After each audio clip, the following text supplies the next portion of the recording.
இதில் பெர்சன்டேஜ் பிவிக்கு பார்த்துட்ருக்கோம். இன் an examination 80% of the student passed in science, 80% in mathematics and 75% passed both science and maths. If 40 students failed in both subjects, find the total number of students who appeared in an examination. தேர்வில் மாணவர்கள் அறிவியல் 80%, கணிதத்தில் 80% தேர்ச்சி பெற்றிருக்காங்க. மற்றும் அறிவியல், கணிதம் ஆகிய 2 பாடங்களும் 75% தேர்ச்சி பெற்றனர். 40 மாணவர்கள் 2 பாடங்களிலும் தேர்ச்சி பெறவில்லை எனில் தேர்வு எழுதிய மாணவர்களின் எண்ணிக்கை என்னன்னு கேட்டிருக்காங்க. ஸோ இப்போ இதை வந்து வென் டயக்ராம் யூஸ் பண்ணி போட்டோம்னா கொஞ்சம் ஈஸியாக போட்டுடலாம். ஆனால் நான் வென் டயக்ராம் போட்டுக்கிறேன். கொடுத்துருக்குற டேட்டாவே எழுதிக்கிறேன். ஃபஸ்ட்டு என்ன சயின்ஸ் கொடுத்துருக்காங்க. சயின்ஸில் பர்சன்டேஜ் தான் கொடுத்துருக்காங்க. 80% பாஸ் ஆகிருக்காங்கன்னு கொடுத்துருக்காங்க. 80%. ஓகேவா. நெக்ஸ்ட்டு மேக்ஸில் எத்தனை பேருன்னு கொடுத்துருக்காங்க. 85%. அப்புறம் 75% ரெண்டுலேயுமே பாஸ் ஆகிருக்காங்கன்னு கொடுத்துருக்காங்க. இப்போ இதுலேருந்து நம்மளால் சயின்ஸ் மட்டும் பாஸ் ஆனவங்க கண்டுபிடிக்க முடியுமா. 80ல் 75 போச்சுன்னா எவ்வளோ 5%. இவங்க வெறும் சயின்ஸில் மட்டும் பாஸ் ஆனவங்க. இது ரெண்டுலேயுமே பாஸ் ஆனவங்க.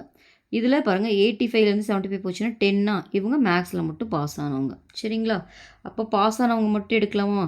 பாஸ் பர்சன்டேஜ் மட்டும் எவ்வளோ வரும். ஏதோ ஒரு சப்ஜெக்டில் பாஸ் ஆகிருக்காங்க. பாஸ் மட்டும் எவ்வளோன்னு பார்த்தீங்கன்னா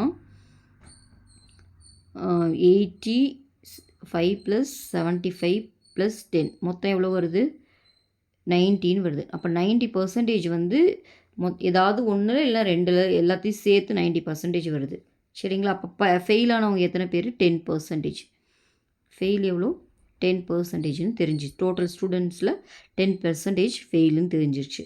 ஆனால் அது எத்தனை மாணவர்கள்னு கொடுத்துட்டாங்க. அப்போது நம்ம நம்பர் ஆஃப் ஸ்டூடெண்ட்டு தெரியாதுன்னு நம்ம எப்போயுமே எக்ஸ்பிளைன் வைப்போம். அப்போது number of student, total number of ஸ்டூடெண்ட்டை நம்ம என்னென்னு வைக்கலாம். டோட்டல் நம்பர் ஆஃப் ஸ்டூடெண்ட்டை நம்ம எக்ஸ்ன்னு வச்சுக்கலாம். ஓகேங்களா. அதில் 10% தான் ஃபெயில் ஆகிருக்காங்க. அப்போது 10% of total number of student which is equal to 14 கொடுத்துட்டாங்க. அவங்க 2 பாடங்களையும் தேர்ச்சி பெறாதவங்க தான் அவங்க 14 கொடுத்துட்டாங்க. ஸோ அதுக்கு ஈக்குவேட் பண்ணலாம்.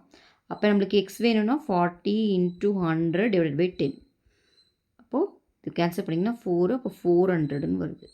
டோட்டல் நம்பர் ஆஃப் ஸ்டூடெண்ட்ஸ் தான் இப்போ கேட்குறாங்க. சரிங்களா. Find the total number of students தான் கேட்டிருக்காங்க. தேர்வு எழுதிய மாணவர்களின் எண்ணிக்கை அது என்னென்னா 400. ஓகேங்களா. ஓகே. ஸோ உங்களுக்கு இந்த சம் யூஸ் ஆச்சுன்னா சப்ஸ்கிரைப் பண்ணிக்கோங்க. தேங்க்யூ.